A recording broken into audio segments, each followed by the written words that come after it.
انشانا المجلس المصري للشؤون الخارجيه. ده مجتمع مدني، ده بقى له دلوقتي، هو احنا اطلقناه في سنه 99، النهارده بقى له مثلا 12 سنه او 11 او 12 سنه. دور المجتمع المدني. فايضا انا عايز يعني، وانا يعني كان اول رئيس كان السفير محمد شاكر، وبعدين انا دلوقتي رئيس شرفي. انا اريد ان انا اكون مجموعه في داخل هذا المجلس، ان المجلس ده بيضم مختلف الخبرات، في دبلوماسيين سابقين وفي عسكريين سابقين وفي اقتصاديين الى اخره.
وهو مجلس أثبت حيويته منذ عامه الأول،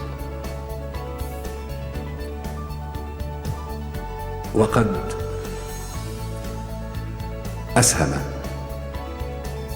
في بلورة فكر مصري حول السياسة الخارجية ومواضيعها وتفاصيلها ومشاكلها. مصر تكون لها سياسة خارجية، أعتقد تكون لها سياسة خارجية مستقلة، لا تنحاز غربا ولا تنحاز شرقا، إنما سياسة خارجية تحافظ على صداقتها مع دول الجوار أولا. الثورة الحقيقة، الثورة التي يعني أنجزت الكثير على المستوى الديمقراطي، هذه الثورة استطاعت أيضا كان لها تأثيرها على السياسة الخارجية والأمن القومي، لأنها شالت يعني قيود كانت على السياسة الخارجية.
Good morning, good afternoon, good evening, depending on where you are in the world. Welcome and thank you for joining us for the Global Go-To launch and the think tank event that is taking place at your organization. I am pleased to announce that over 80 organizations in 60 cities and 50 countries around the world have agreed to join us and organize think tank events in their cities and countries. The purpose of these events and the event that you will be participating in is to highlight the important role that think tanks play in civil societies and governments around the world. Each program is developed by the institution in each country and has a different focus. And we will share and post the various programs and the links to them so that you can see them and explore them after they have been conducted. Thank you very much for agreeing to partake in this program. The Think Tanks and Civil Societies program conducts research on the role and importance of think tanks. We map the landscape of think tanks in every region of the world. And as you all know, we conduct the Global Go-To Think Tank Index, which is being launched in conjunction with these events today. If you would like further information about the Think Tanks and Civil Societies program, don't hesitate to contact me at jmcgann@wharton, wharton.upenn.edu. Once again, thank you for agreeing to partake in this program, and we look forward to your feedback so we might improve next year's launch and the Global Go-To Think Tank Index. Challenges are great challenges facing us, ودي prompted us at the council, Egyptian Council, to organize a conference, our annual conference, with the participation of 20 institutes around the world. مش هنا connecting, how to connect. أنا بكلم الconnection اللي حصلت. فإحنا the challenges facing, yes, we have tremendous challenges facing us in the Middle East, terrorism, the solution of many regional problems that we have been struggling with for years, القضية الفلسطينية، الحاجات دي كلها. فأنا يعني هل نقدر نمشي في اللاين ده؟ بنحتاج عليه دور المجلس، يعني ايه في ظل هذه التحديات، لان هم مهتمين مساله المجتمع المدني، ايه هو المتوقع؟ ايه دورنا في المجتمع المدني؟ المجتمع المدني يقدر يأثر على اتخاذ قرارات معينه، بس انا كمان احب ان حضرتك تحط سيستم للمناقشه بحيث ما نخرجش بره الاطار الزمني المحدد، وان حضرتك تدير برضه الجلسه وفقا لاطار زمني حضرتك شايفه. أنا بالتالي عشان التسجيل مش كان أحسن أراوند هناك أراوند ممكن حضرتك تيجي هنا بالظبط، ممكن حضرتك تيجي على رأس المائدة هنا وكلنا نقرب. يعني welcome have been invited to participate in this with the think tank and civil society program.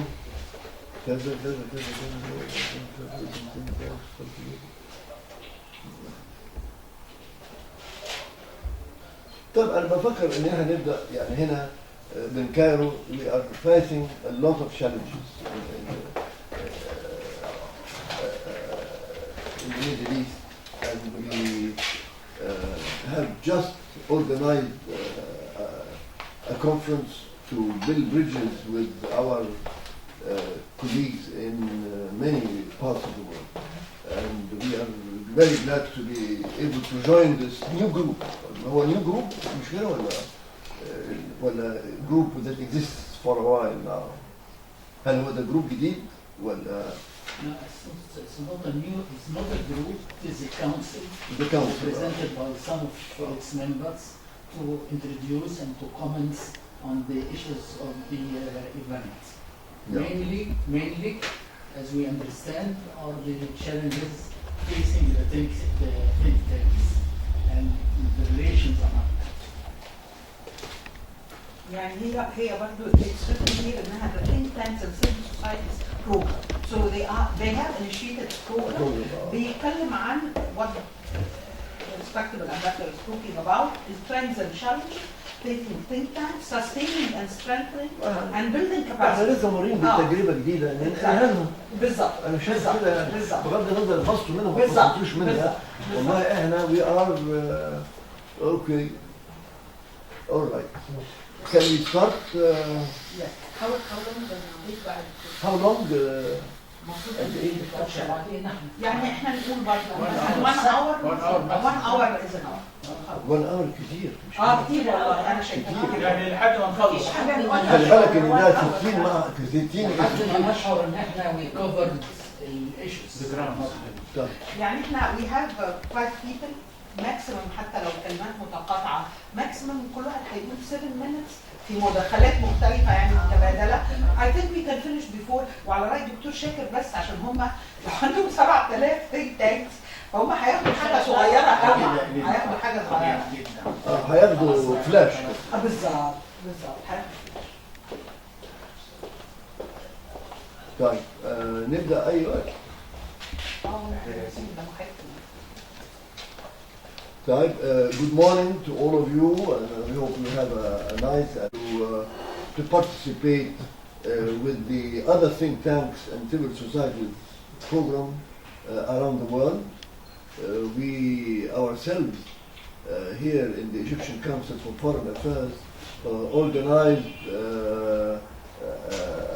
our annual meeting, but for the first time inviting 20 think tanks and institutes around the world, from east to west, from north to south. And we went through this experience in a very impressive way, and I think we have gained a lot. And even our partners who came here to see us, now they want to come back. Some of them want to come back again and have another round. So we are great believers in this council, in the role of the civil society, and we have, during our 15 years of existence, we have succeeded in establishing a web of contacts with so many think tanks around the world. Yes, 20 attended our conference, but our network goes beyond maybe 50 or 60 institutes and think tanks around the world. The main challenges that we are facing in our region, as you may very well know, is one of them is the facing terrorism.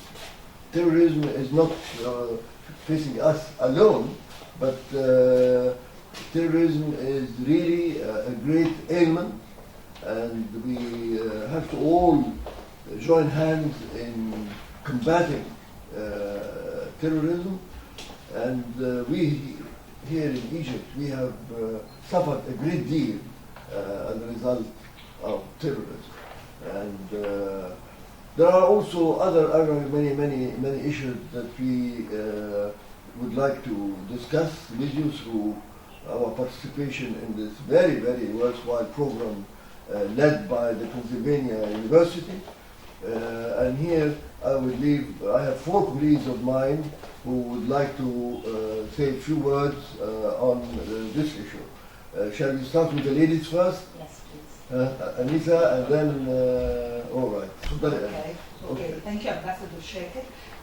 Should we be looking to each other while they have to record, so we have to be looking for them? No. Okay. I think we have a good chance for candid and brainstorming discussions on the issues that are of common interest. The world now is facing major challenges that are replicated in the different areas of the world, and the recent events prove that there are connectivities and actors behind these action of terrorism all over the world.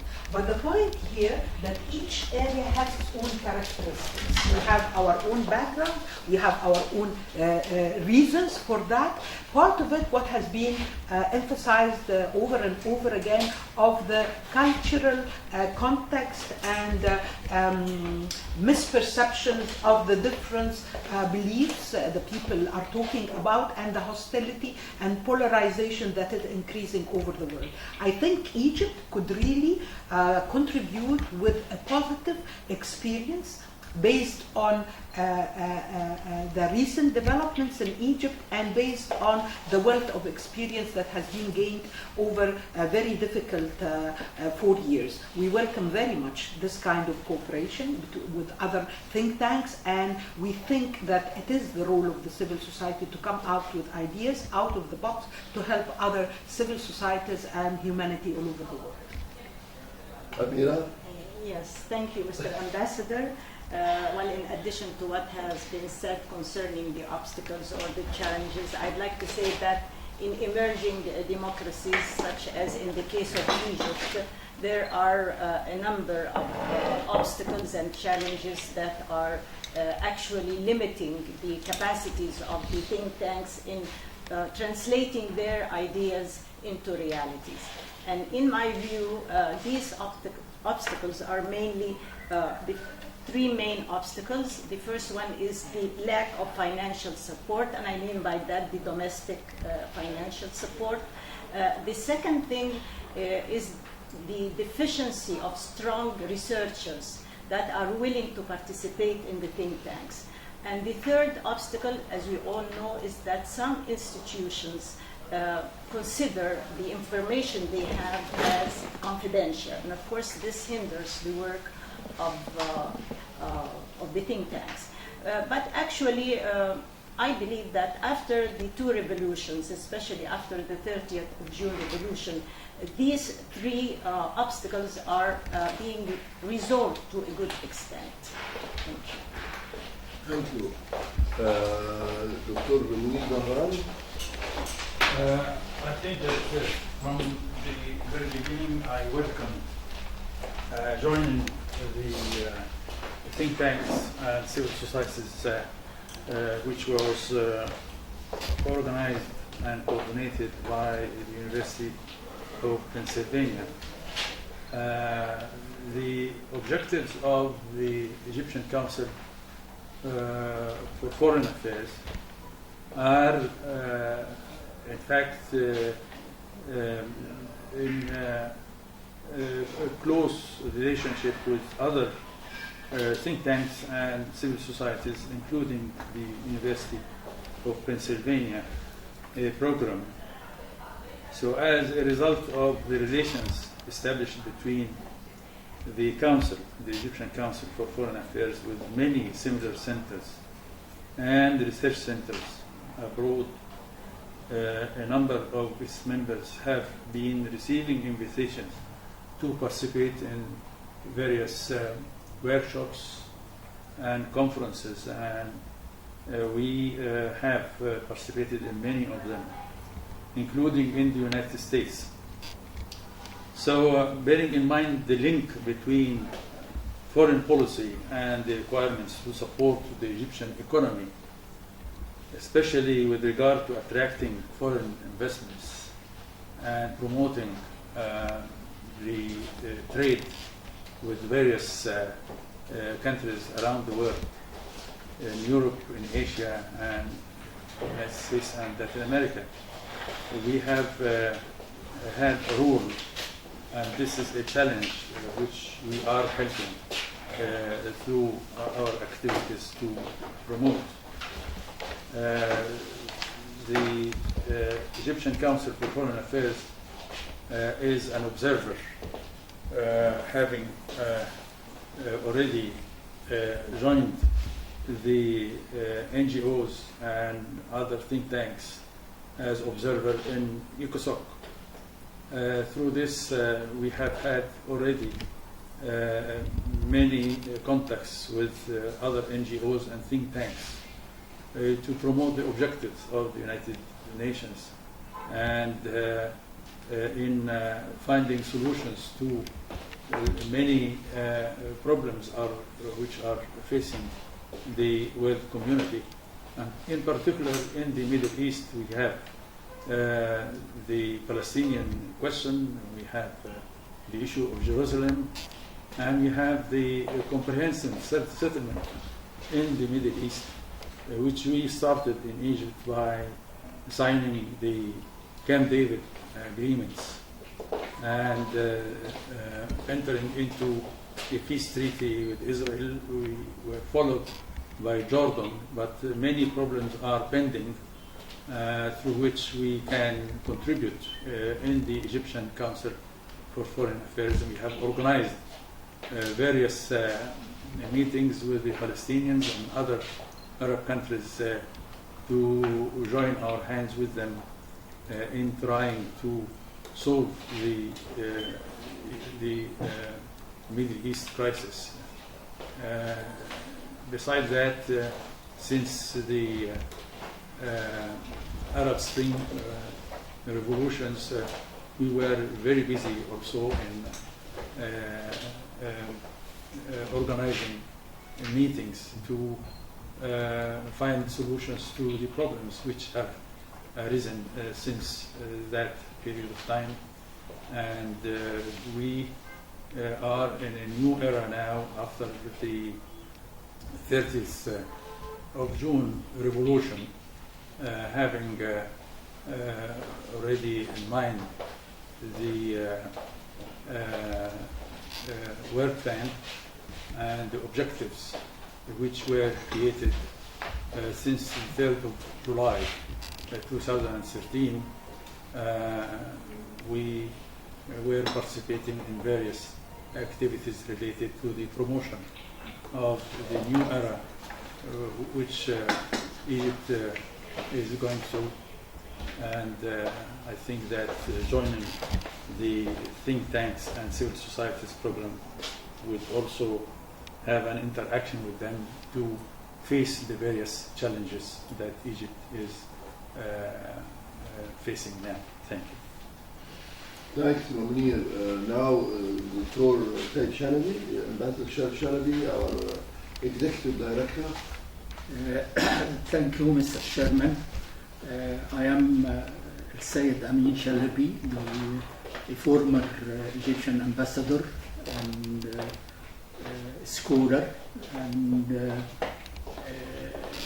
I can say that I am following over almost 50 years the developments of the think tanks, certainly in Egypt and equally in the Middle East region.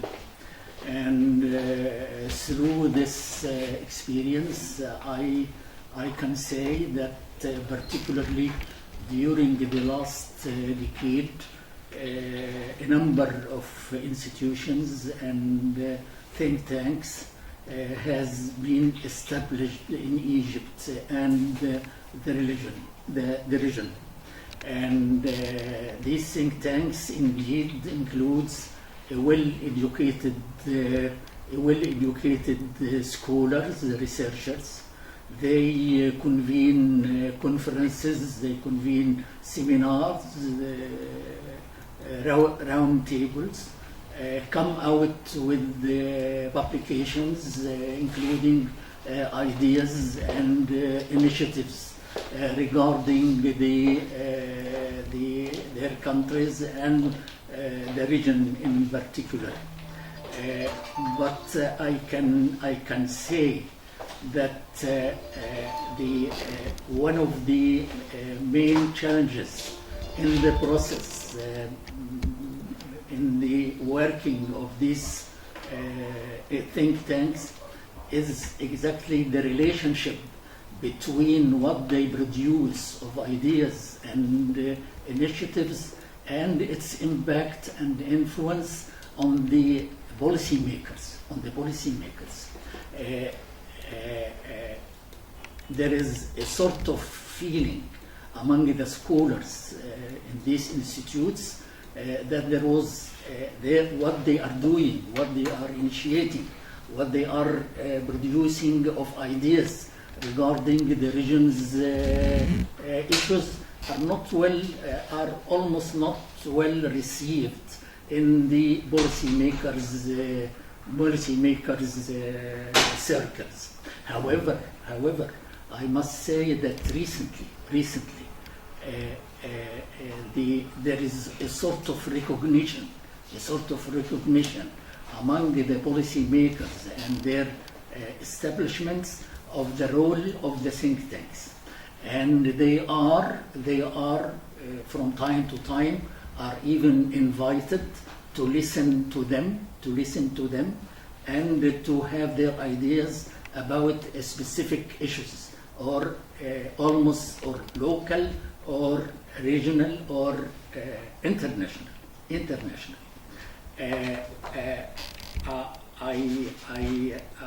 Another point I would like to focus and to I think is very relevant to our event in the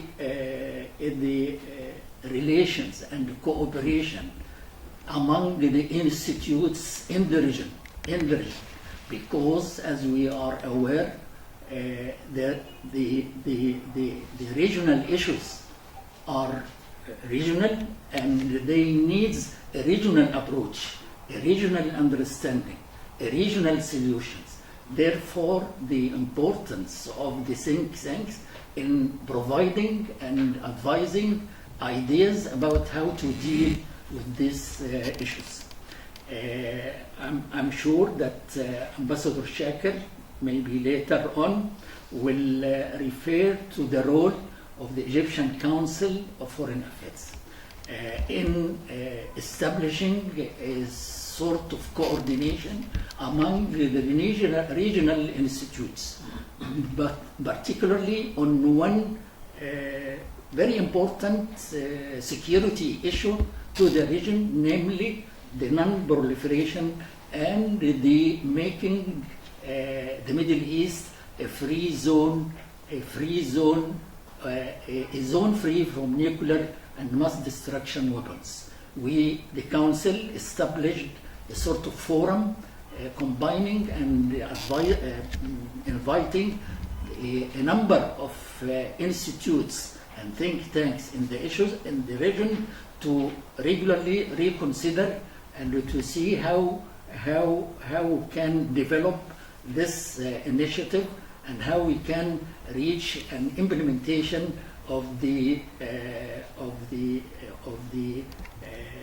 very important issue, namely making the Middle East a free zone of nuclear and mass destruction weapons. Thank you. Thank you, Dr. Sayed. Yes, you are right, and I'm glad that you raised this matter, because I think we have about 23 or 24 institutes and think tanks who joined this effort.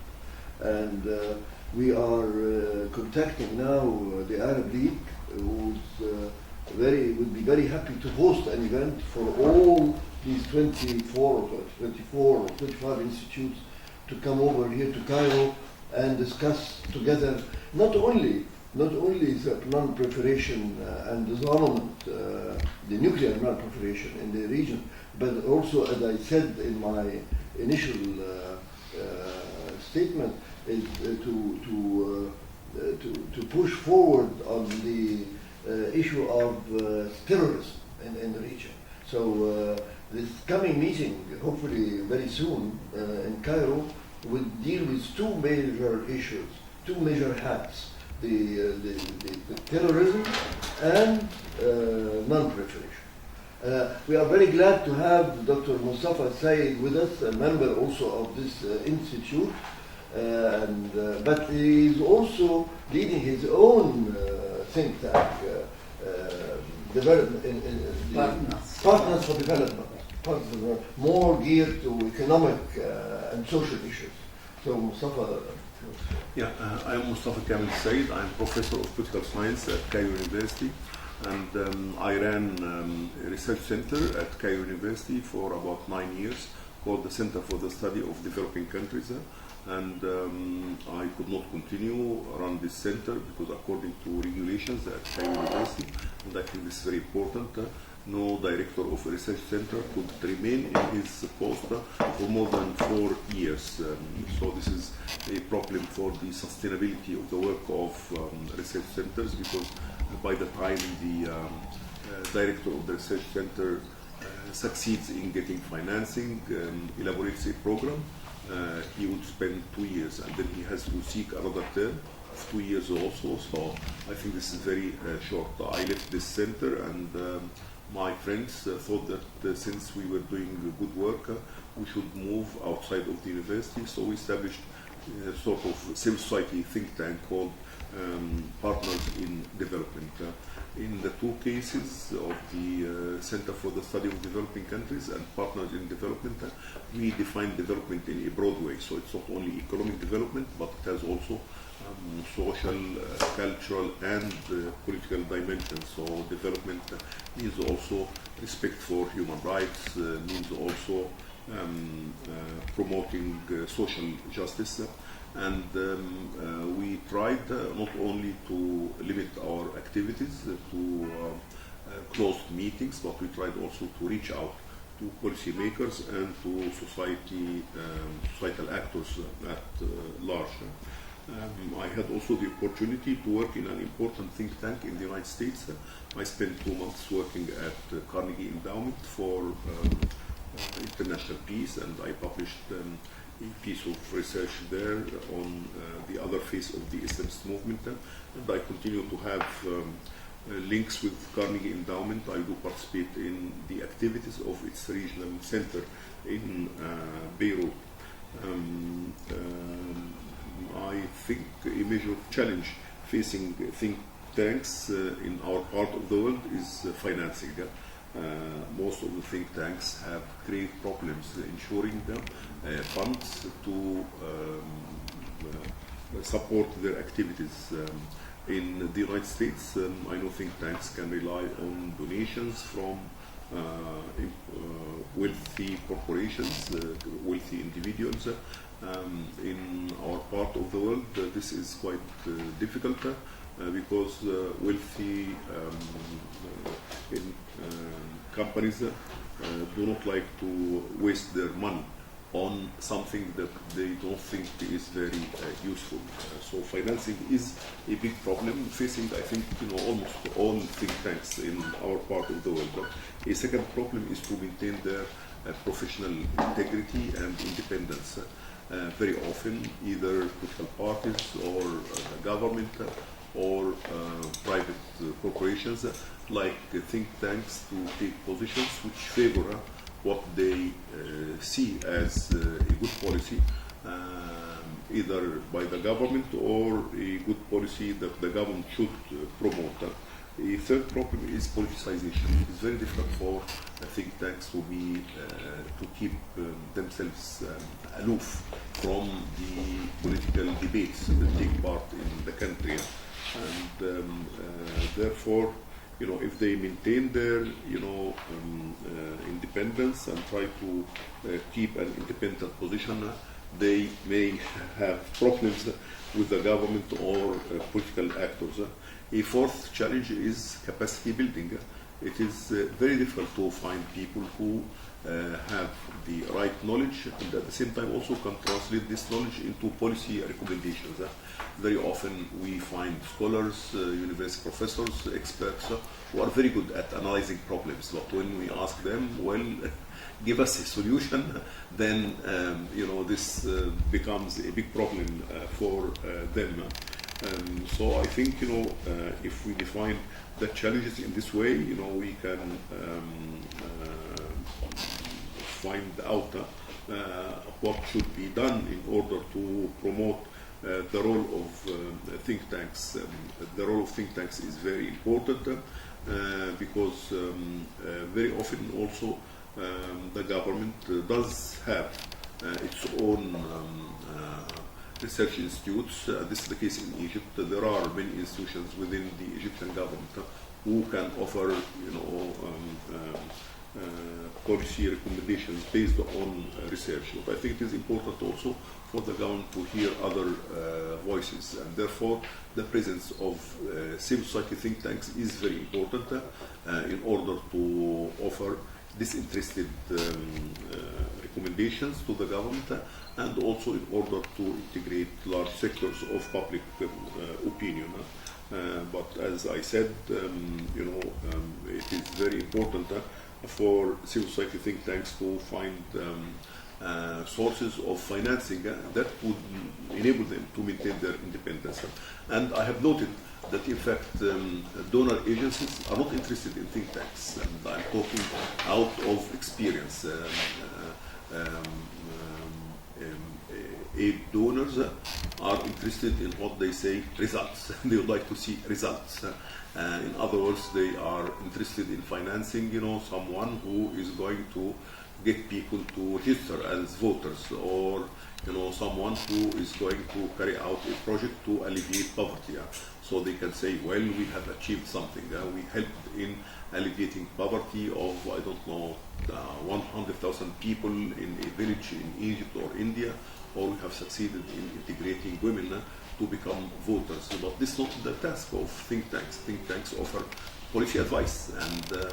And I did participate in an international conference of think tanks, and I put this question to some of the most famous think tanks in the world, in the United States, in Germany, in Great Britain, and I asked them, could you see the feedback of your advice? And they would say, well, we throw ideas, and we hope that in about 4 or 5 years' time, one of these ideas would come to be integrated in a certain policy. So it is very difficult to evaluate the work of think tanks in terms of concrete results, concrete impact. And I'm talking really out of experience, contacting a donor agencies, and they would ask me, well, what are the concrete results of what you are doing? Of course, this cannot be the major function of think tanks is to produce ideas and to produce new ideas. And of course, new ideas, are not easily accepted either by policymakers or by stakeholders in civil society. And it will take always time for the new ideas to, sink in the minds of policy makers. So I think aid donors should, change their priorities and should realize that the role of think tanks is very important, and they should not burden think tanks by asking them to show that their action would lead to concrete results. Also, much depends on the political framework, the political context within which think tanks are operating. Think tanks cannot flourish, cannot be effective unless there is respect for freedom of expression and freedom of research. And in this respect, definitely the state of respect for freedom of expression, freedom of research varies from one country to the other. When the country is not is still going slowly along the path of democratization, then there will be problems with regard to freedom of expression. It's important for think tanks to get their work to be known to the public and to policy makers. So if policy makers do not come to meetings of think tanks can reach them through the mass media. But if there is no sufficient degree of freedom of expression, then it will be difficult for think tanks to disseminate their findings to policymakers or to the stakeholders in society. Also, capacity building is very important. It is very important for think tanks to get the right number and the right type of people who can do policy-oriented research, and I think this would require training. Finally, it would be useful also to exchange experience and to learn from others. Cooperation among think tanks, I think, is very important, and I did benefit very much from the period I spent with Carnegie, and my contacts with Carnegie Endowment enabled me to learn many lessons. And I think also I could learn, think tanks can learn much from the exchange of experience with other think tanks, particularly those in developed countries, but also perhaps cooperation with think tanks in developing countries would be also very relevant, because the conditions in developing countries are different in this respect from those in developed countries, and therefore, how to overcome or how to work in an atmosphere which does not recognize, does not appreciate much the value of disinterested scientific advice. I think there is much to be learned through cooperation among think tanks in developing countries. Thank you very much, Mostafa, for this elaborate and in-depth analysis of what think tanks should do and what should. I want to go back to the ladies because our ladies here are also members of the board of this organization. One as the treasurer and the other as secretary of the organization, secretary general of the organization. So maybe they wish to say something because they are professional ladies. Anisa Hassouna is leading executive director of one of the major fundraising organization here for heart disease. And Amira Shanawani is also a parliamentary expert since she worked with the parliaments, in the former parliament. Now we are all looking forward to our new parliament to be elected in the coming few weeks. So would you like to add something to well, I'd like to add that the main concern of ECFA, our think tank,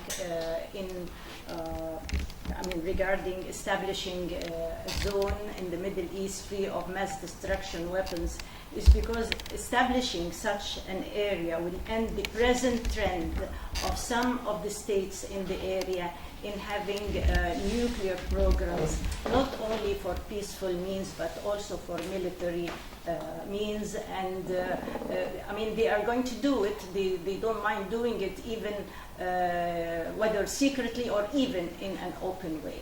And this is why ECFA is quite concerned, and our chairman, Dr. Shakir, has already attended so many international conferences concerning establishing such an area. Thank you. Okay, thank you, Ambassador Shakir. As Dr. Shakir said, I'm the treasurer of the Egyptian Council for Foreign Affairs and proud to be. I just want to add one challenge to the challenges that we're talking about as regards the role of think tanks, which is the access to information. You have a problem with access to information, so it hinders and affects the complete integrity. Yeah. And this has been worked around for a long time, and we hope it will be coming soon into implementation with the next parliament. But I have some recommendations here as regards taking this forward with this initiative or this program. I think joint research programs are very important because much of the research done on both sides, the developing world or the Middle East and the West, the US, South America, some of them are based on some perceptions that could be stereotype classification of problems or priorities. So joint research between especially young eager researchers would be very beneficial. Maybe interns could move around from one place to another, so giving their points of view to the other parties. And I think a list of priorities, a short list of priorities should be agreed upon therein between the different regions.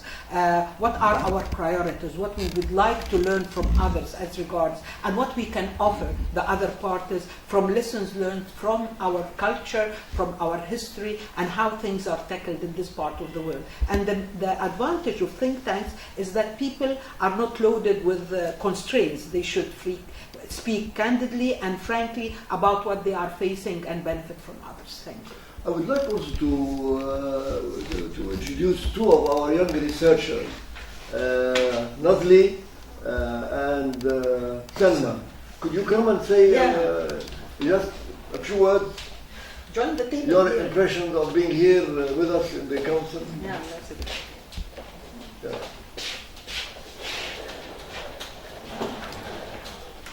Maybe Nazli would like to start. Okay, I believe I agree with Mrs. Anisa in saying that we have to exchange our experience with other think tanks and have an exchange program with other think tanks in other areas in order to listen to know how they work and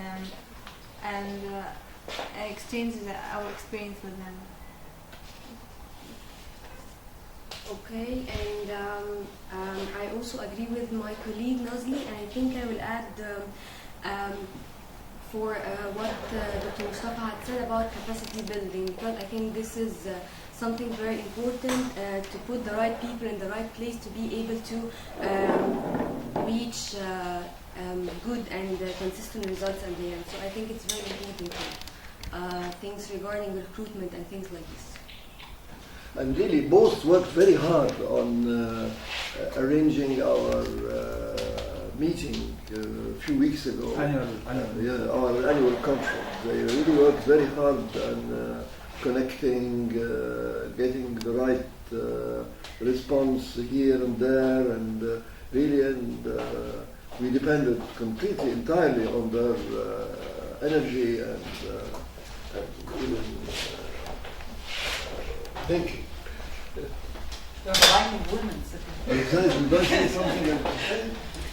I think I think that one of the major challenges that are facing us here in the region, and I think all the research centers and think tanks, the issue of terrorism. We cannot forget what has happened in 9/11 in New York, attacking the World Trade Center. And this event was very regrettable, but it happened with those terrorists who came from our region, unfortunately. And since then, we were very worried about this phenomenon, which we suffered from in Egypt since the establishment in Egypt of the Muslim Brotherhood in 1928, and with the assassination of many leaders in Egypt, started from Ahmed Maher, Nukrashi, two prime ministers, and then the attempts to kill Ibrahim Abdulhadi, prime minister again, and then the attempts against the life of Gamal Abdel Nasser, the leader of the Egyptian revolution of 1952, and finally was Sadat, the assassination of Sadat in 1981. But this was then followed by various assassinations in the Middle East.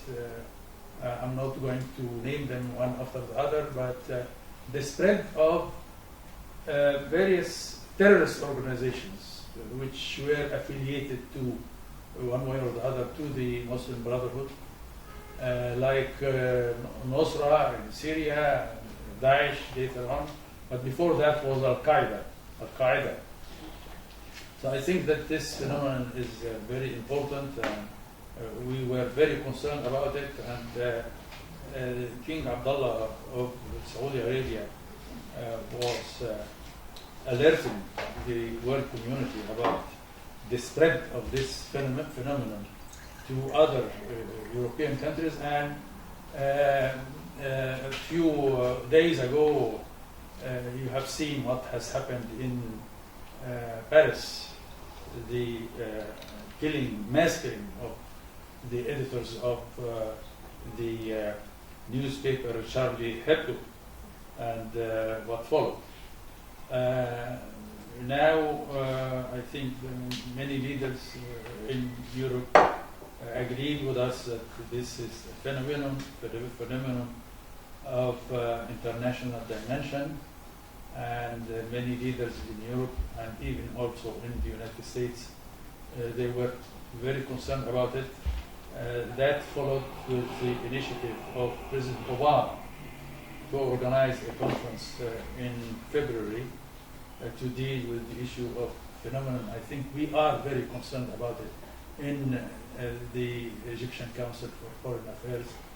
For that reason, as the chairman said, that we have coordinated with the Arab League to host in Cairo in the second half of February a conference gathering the think tanks and research institutes from the Arab world to deal with two issues. The first challenge which we are facing in the Middle East is terrorism, but the second was the issue of disarmament, security, disarmament, and the future of the non-proliferation treaty. Ambassador Shalaby just referred to the creation in the Middle East of a weapon-free zone, weapon of mass destruction-free zone, and in particular nuclear weapons, but also the concern of the international community altogether, and we, the peoples in the Middle East, of the spread of nuclear weapons and the failure of the international community to put an end to the spread of nuclear weapons around the world. Not only the 5 permanent members of Security Council as nuclear weapon states, but also those countries which did not join the NPT, like Israel in our region, in particular, which is the stumbling block for the creation in the Middle East of a zone free of nuclear weapons and other weapons of mass destruction, also India, Pakistan, and North Korea. So we are very concerned about that, and that conference, we hope that the conference, joint conference between the ECFA, the Egyptian Council for Foreign Affairs, and the Arab League will produce good results which would guide other think tanks and research institutes like the forum, which was invited by the Pennsylvania University. Yes, thank you, Mounier. And exactly as I said before, we have a forum established with about 25 institutes and think tanks in the region, from the Gulf to the Atlantic. We have about 20, and we are in the increase. Every day we are in the increasing the number of institutes. They come to Cairo and we'll have here a meeting that would launch this forum under the auspices, not under the auspices, but in the presence of the Secretary General of the Arab League so we are still working very hard to get as many as possible to join this initiative. And yes, Mostafa, you wanted to say something? Yeah, I'd like to say something not related to this. I'd like just to give an idea about the areas of interest of our think tank. We did work on the issue of governance and fighting corruption, the social and economic returns to education, on access to information, freedom of information, on decision making in development enterprises, on the institutional dimension of development, on South perspective of human rights, and on priorities of public expenditure. We did cooperate also with some think tanks in other countries. We cooperated with SOR, which is publication on human rights that comes out of Sao Paulo in Brazil. We cooperate with the Carnegie Endowment. We organize some joint activities with Carnegie. We cooperate also with a research center at the American University in Cairo, and we cooperate with the World Bank. We did organize several events in cooperation with the World Bank office in Cairo. And I think one of the major challenges facing think tanks, apart from building capacity for researchers, building capacity also for the administrative staff.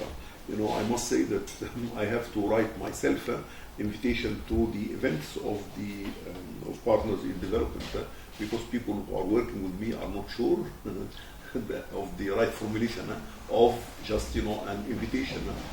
Also, I think we need an expertise in writing application for funds. When we write application to give a grant, not many people know how to write such application, so I have to do it myself.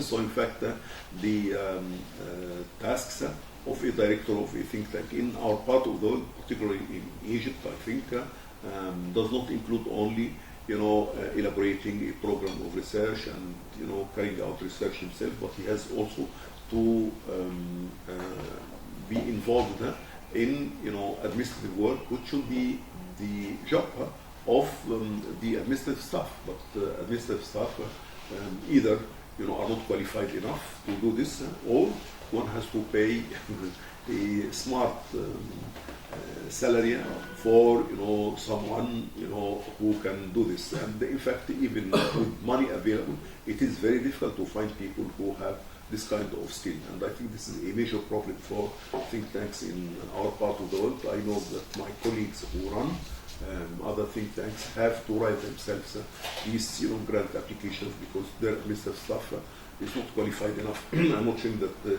administrator is not intelligent or is not cooperative, but I think this requires particular skills. So I think this is also a major challenge for think tanks in our part of the world. Right, Mostafa. The final word to Dr. Said Shalaby. Thank you, Mr. Chairman. I just would like to comment on an issue raised by Professor Mostafa Kamel Sayed, which I regard essential for the working of the think tanks, namely the financial resources. The financial resources. It is indeed an ambivalent issue. On one hand, it is essential for the working of the think tanks,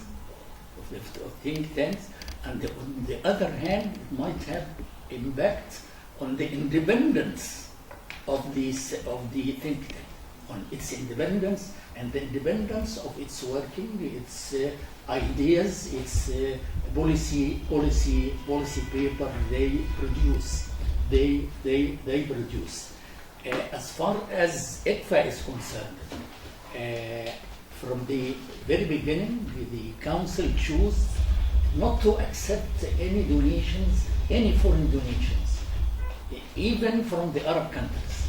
And it depends on the subscriptions of its members, whether individuals or corporations. Together with almost a symbolic contribution from the Ministry of Foreign Affairs.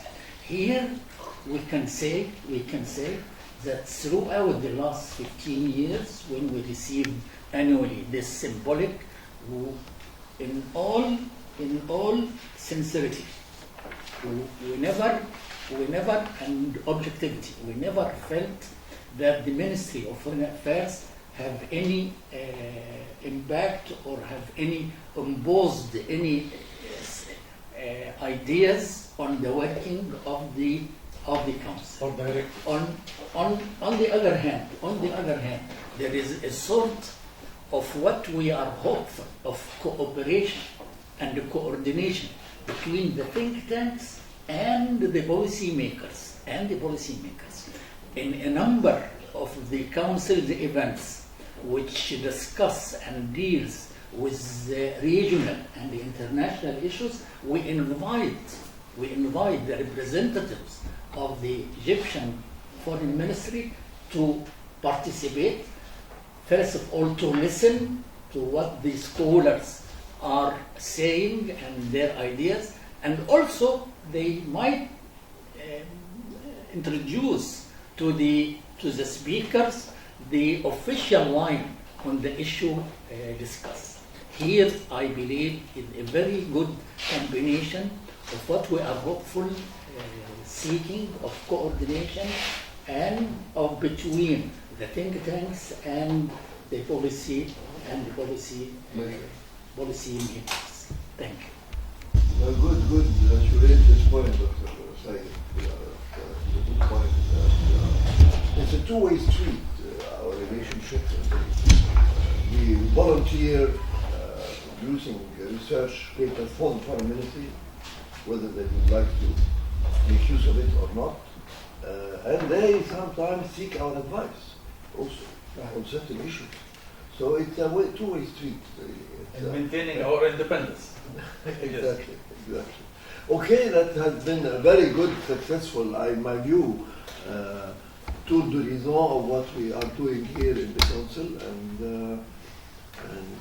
we'll be looking forward to our relationship with the rest of the world, the rest of the think tanks around the world, and I'm sure we will make a lot of progress in this area. Yes, and I would like to thank the University of Pennsylvania for taking this initiative, and we're looking forward to a very, very close relationship with the university and well as with the rest of the think tanks adhering to this forum. Thank you very much for being present here today. Quite a problem.